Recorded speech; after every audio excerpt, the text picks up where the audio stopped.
Hello and good evening. News one India देख रहे हैं आप। मैं हूं आपके साथ कंचन जसवानी। 6 बजे के बुलेटिन की शुरुआत करते हैं, लेकिन सबसे पहले रुक करते हैं आज दिन की 4 बड़ी खबरों का। सबसे अहम खबर आ रही है किसान आंदोलन को लेकर। जिस तरह से देश में कोरोना काल जारी है, वहीं दूसरी तरफ वो तस्वीर आपको दिखाएंगे गाजीपुर, सिंगू और टीकरी बॉर्डर से, जहां पर किसानों ने आंदोलन किया है। किस तरह केंद्र सरकार के पुतले भी वहां पर जलाए गए हैं। सवाल कई सारे किसानों से इस वक्त उठाए जा रहे हैं, क्योंकि राकेश टिकैत का दो चेहरा नजर आया है। वो राकेश टिकैत जिसने इस बात पर एम्फसाइज किया था और जिक्र किया था कि हम शांतिपूर्ण तरीके से आंदोलन करेंगे, वहीं दूसरी तरफ राकेश टिकैत का यह भी बयान सामने आया है कि अगर पुलिस हमें रोकेगी तो हंगामा तो होगा ही। दूसरी अहम खबर आ रही है सोशल मीडिया को लेकर। सबसे बड़ा सवाल इस वक्त यही सबके जहन में, क्या सोशल मीडिया के प्लेटफॉर्म्स ट्विटर, फेसबुक और व्हाट्सएप बंद किए जाएंगे? क्योंकि सरकार ने 3 महीने पहले प्राइवेसी गाइडलाइंस को बदलने का ऐलान किया था, लेकिन 3 महीने बीत चुके हैं, कोई भी प्राइवेसी गाइडलाइंस में नहीं बदलाव हुआ है। उधर दूसरी तरफ व्हाट्सएप ने कोर्ट में केंद्र सरकार के इस फैसले के खिलाफ याचिका भी दायर की है। तीसरी अहम खबर आपको बता दें, रामदेव को लेकर सामने आ रही है। एलोपैथी वर्सेस रामदेव का ये पूरा मामला जो है वो आपको समझाने की कोशिश करेंगे, क्यों इतनी कंट्रोवर्सी इस पर छाई हुई है, क्या कहना है आईएमए का, इंडियन मेडिकल एसोसिएशन का, साथ ही क्या कहना है रामदेव का, ये भी आपको बताने की कोशिश करेंगे। अगली और चौथी अहम खबर केजरीवाल से जुड़ी हुई है। केजरीवाल ने कुछ देर पहले 4:30 बजे प्रेस कॉन्फ्रेंस की और इस बात का जिक्र किया कि वैक्सीनेशन केंद्र सरकार के हित में आता है। हम बार बार ये इस बात का जिक्र कर रहे हैं कि वैक्सीनेशन केंद्र के जरिए हमें मुहैया कराया जाए, क्योंकि मॉडर्ना, फाइजर और जॉनसन एंड जॉनसन ये तीनों प्राइवेट प्लेयर्स जो है हमें वैक्सीन नहीं प्रोवाइड करा पा रही है। और इसी को लेकर एक बार फिर से पाकिस्तान और भारत का जिक्र करते हुए क्या कुछ अहम कहा है अरविंद केजरीवाल ने, ये आपको बताएंगे।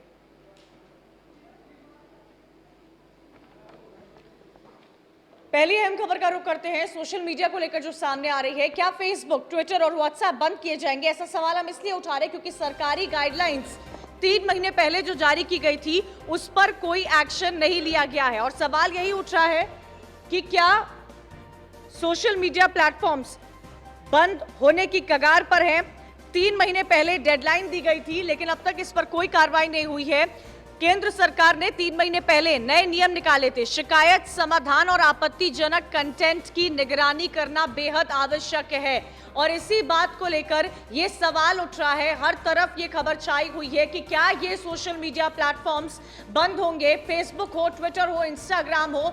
3 महीने पहले फरवरी महीने में आपको बता दें 25 फरवरी को सरकार की तरफ से कई गाइडलाइंस जारी की गई थी, जिसका पालन इस वक्त इन तीनों सोशल मीडिया प्लेटफॉर्म्स ने नहीं किया। और इसी को लेकर अब सवाल खड़े हो रहे हैं कि क्या आगे जो है इन पर कोई कार्रवाई होगी। ज्यादा जानकारी के लिए सीधा रुख करेंगे पवन दुग्गल, साइबर एक्सपर्ट हमारे साथ फोन लाइन पर जुड़े हुए। पवन दुग्गल, क्या जानकारी मिल पा रही है? मैं समझना चाहती हूं आपसे, क्योंकि व्हाट्सएप ने कोर्ट में याचिका भी दायर की है केंद्र सरकार के इस फैसले के खिलाफ, इसको चुनौती दी है। आगे का प्रोसेस क्या हो सकता है, क्योंकि ये बार बार संशय की स्थिति इस वक्त बनी हुई है। क्या फेसबुक, ट्विटर और व्हाट्सएप बंद हो सकते हैं? मुझे नहीं लगता कि फेसबुक, ट्विटर या व्हाट्सएप भारत से फिलहाल बंद होंगे। इसका कारण ये है कि अभी फिलहाल इसका सूझा है अगर कि रोज 2021 का पालन किया है या नहीं किया। अगर पालन नहीं किया तो ये ग्राउंड नहीं है कि उनको बंद कर दिया जाए, लेकिन साथ ही साथ अगर वो पालन नहीं करते हैं तो वो आपके साथ खेल रहे हैं। क्यों? क्योंकि सरकार कहती है कि उनके ना पालन करने से उनके विरुद्ध फौजदारी मुकदमे चलाए जा सकते हैं और उनकी टॉप मैनेजमेंट को जेल में भेजा जा सकता है। साथ ही साथ जो उनको सुरक्षा कवच कानून ने प्रदान कर रखा है, एक कमीशनरी या सर्विस प्रोवाइडर होने के नाते, वो सुरक्षा कवच उनसे छीन लिया जाएगा और उनके ऊपर भरपूर प्रकार के मुकदमे, चाहे वो इंजंक्शन हो, चाहे डैमेजेस हो या क्रिमिनल कंप्लेंट प्लान होने वाले हैं, लेकिन इन पर कानूनी कार्रवाई होने की संभावना होती है। पवन जी, मैं एक और चीज़ यहाँ पर आपसे समझना चाहती हूँ, क्योंकि हर सोशल मीडिया प्लेटफॉर्म की अपनी कुछ प्राइवेसी गाइडलाइंस हैं। क्या उनमें कुछ अमेंडमेंट लाने का जिक्र किया जा रहा था सरकार की तरफ से? प्लेटफॉर्म में व्हाट्सएप एक इकलौता ऐसा प्लेटफॉर्म है जिसने अपने मन मर्जी से अपनी प्राइवेसी पॉलिसी के प्रावधानों को बदला और लोगों को विवश कर रही है कि आप ये मेरे प्राइवेसी जो नॉर्म्स है उसको फॉलो करिए, वरना मेरे प्लेटफॉर्म से निकल जाएगी।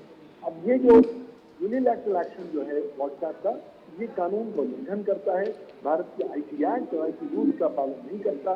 लिहाजा सरकार ने सख्त खड़े रवैये को बोल रखा है कि आप अपनी प्राइवेसी पॉलिसी वापस करिए। ये मामला जब तक चल रहा था तब तक ये रूल की इम्प्लीमेंटेशन के सामने आ गया, तो अब व्हाट्सएप फिलहाल दिल्ली हाईकोर्ट गया। जी ठीक है, शुक्रिया पवन जी जानकारी देने के लिए। तो देखिए जो संशय की स्थिति है ये साफ तौर पर बनी हुई है, क्योंकि बार बार कई सारे सवाल ये पूछे जा रहे हैं कि क्या सोशल मीडिया प्लेटफॉर्म्स बंद होंगे। सरकारी गाइडलाइंस 3 महीने पहले जारी की गई थी, उस पर कोई भी action in social media platforms की तरफ से नहीं लिया गया है। आगे बढ़ते हैं, अगली अहम खबर बाबा रामदेव से जुड़ी हुई है। जो बयान बाबा रामदेव ने एलोपैथी को लिया था उसको लेकर अभी भी चर्चा जारी है। आयुर्वेद बनाम एलोपैथी को लेकर निशाने पर हैं बाबा रामदेव। योग और आयुर्वेद को बढ़ावा दे रहे हैं रामदेव। एलोपैथी पर दिए बयान पर पहले ही खेद जता चुके हैं।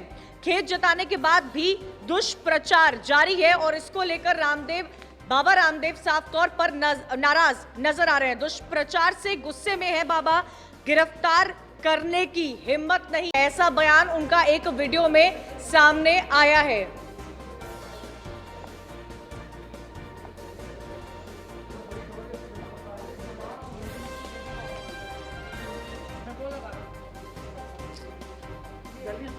तो आईएमए से रामदेव ने कई सारे सवाल किए थे, वो भी आपको ग्राफिक्स के जरिए समझाने की कोशिश कर रहे हैं। उन्होंने पूछा कि एलोपैथी के पास हाइपरटेंशन और उसके कॉम्प्लिकेशन के लिए आखिर स्थायी समाधान क्या है, ये आईएमए यानी कि इंडियन मेडिकल एसोसिएशन बताए। एलोपैथी के पास टाइप 1 और टाइप 2 का स्थायी समाधान क्या है, ये भी सवाल पूछे गए हैं। और क्या अहम सवाल पूछे गए हैं वो भी आपको ग्राफिक्स के जरिए बताने की कोशिश कर रहे हैं।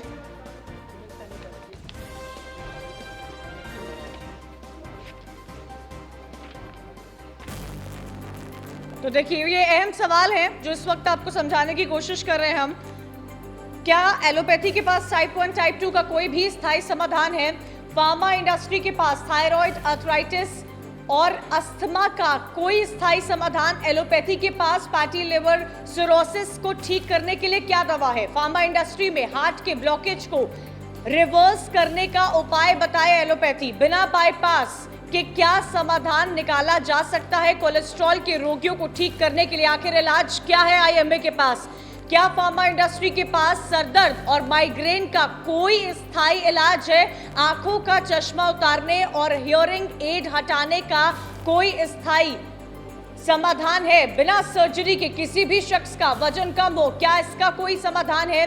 कोरोना पेशेंट्स को बिना ऑक्सीजन सिलेंडर ऑक्सीजन बढ़ाने का कोई क्या एलोपैथी के पास इसकी कोई दवा है? तो कई अहम बातें यहां पर बाबा रामदेव ने पूछी है आईएमए को लेकर। आयुर्वेद बनाम एलोपैथी ये जो सिलसिला है पिछले 2-3 दिन से जारी है, कई सारे सवाल इस पर उठाए जा रहे हैं। आईएमए वर्सेस बाबा रामदेव का ये जो पूरा मामला है ये सामने आया है, जिसको लेकर अब दुष्प्रचार भी होने लगा है और इसी दुष्प्रचार से बाबा रामदेव गुस्से में हैं और उनका बयान सामने आया है कि किसी में हिम्मत नहीं है कि मुझे गिरफ्तार कर सके। और ये जो अहम सवाल इस वक्त आपको ग्राफिक्स के जरिए हम दिखा रहे हैं, ये वो सवाल हैं जो बाबा रामदेव ने उठाए हैं और पूछा है कि आखिर स्थायी समाधान इन सभी बीमारियों का क्या इंडियन मेडिकल एसोसिएशन के पास, क्या एलोपैथी के पास है? का बाप भी कोई नहीं कर सकता स्वामी रामदेव को लेकिन एक शोर मचा रहे हैं कि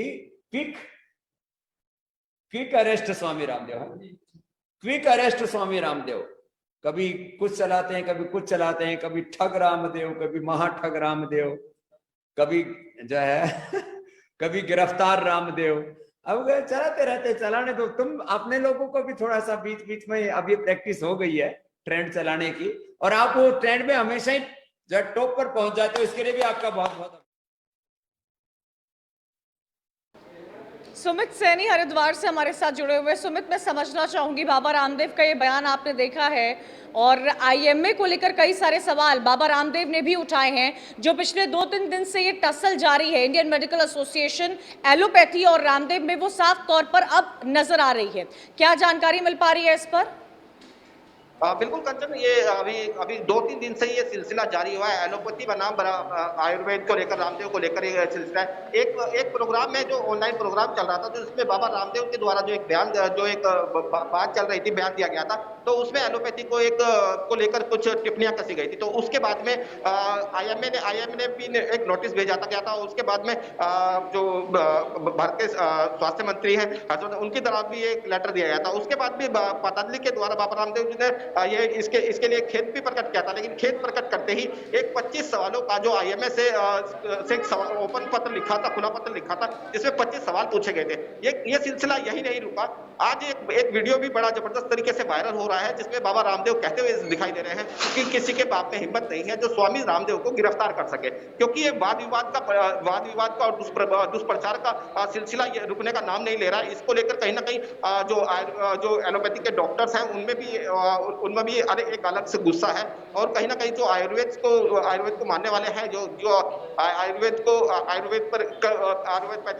से इलाज कराते हैं, लेकिन तो उनके अंदर सुमित भी सैनी, इतने सालों से हमने देखा है और कोविड के लॉकडाउन के दौरान भी हमने देखा किस तरह लोगों का भरोसा आयुर्वेद में बढ़ा था। और आज आप देख लीजिए, हर घर में पतंजलि की एक दवा जरूर आपको मिलती है। लोग पतंजलि के प्रोडक्ट्स यूज करना पसंद करते हैं। जिस तरह से योग को बढ़ावा दिया है, उसको तो जरूर प्रमोट करना चाहिए।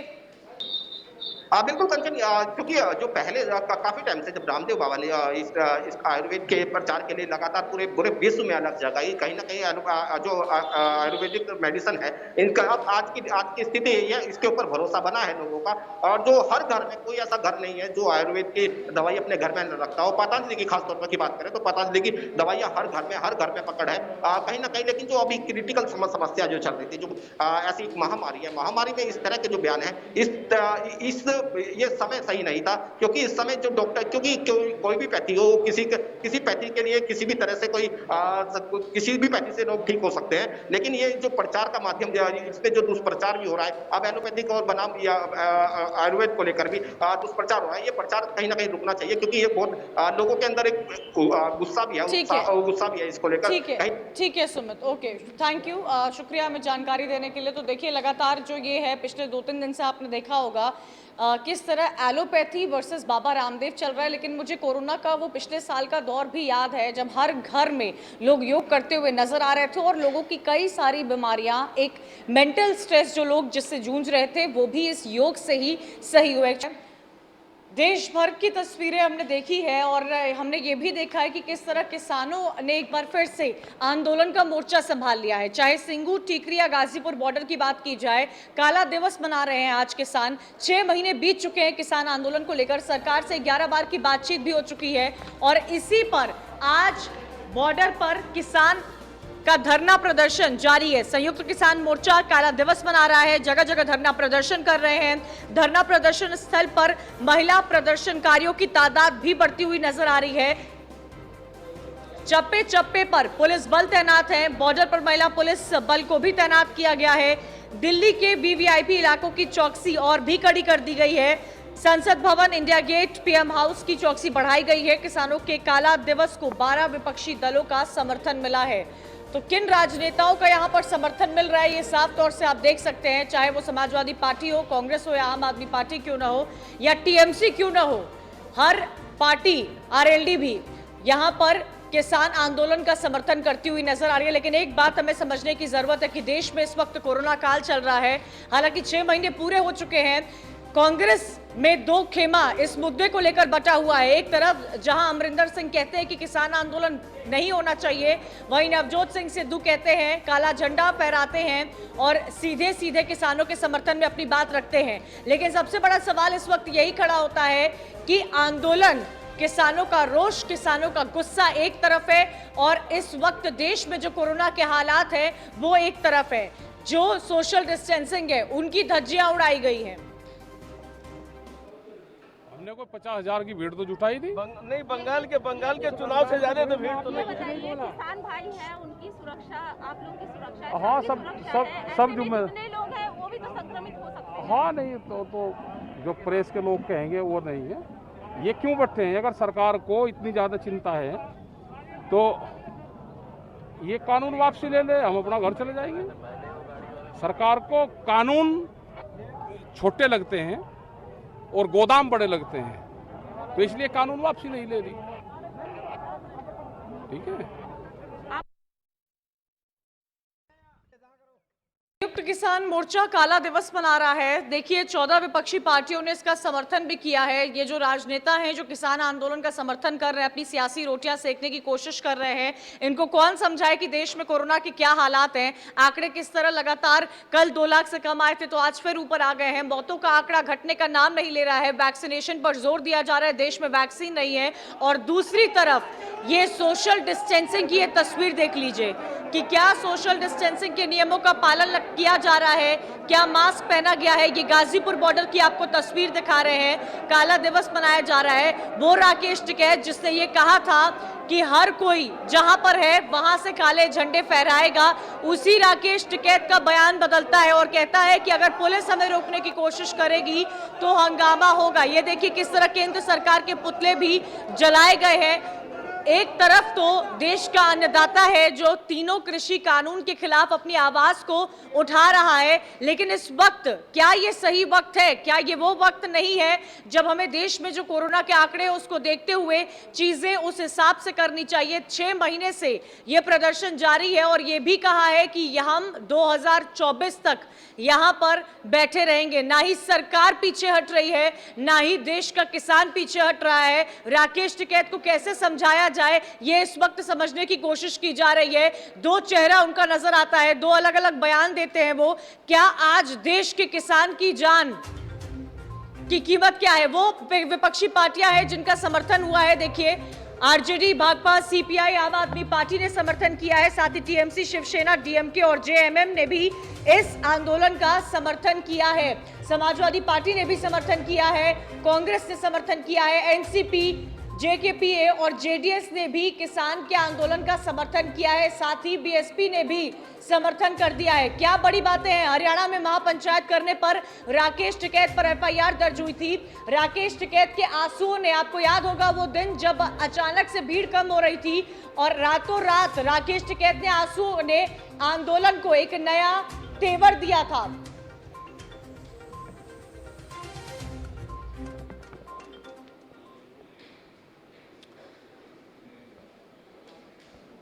ये तो रही किसान आंदोलन की बात। आगे बढ़ते हैं और बात करते हैं देश की राजधानी दिल्ली की, जहां पर केंद्र सरकार और राज्य सरकार के बीच में टकरार अब भी जारी है।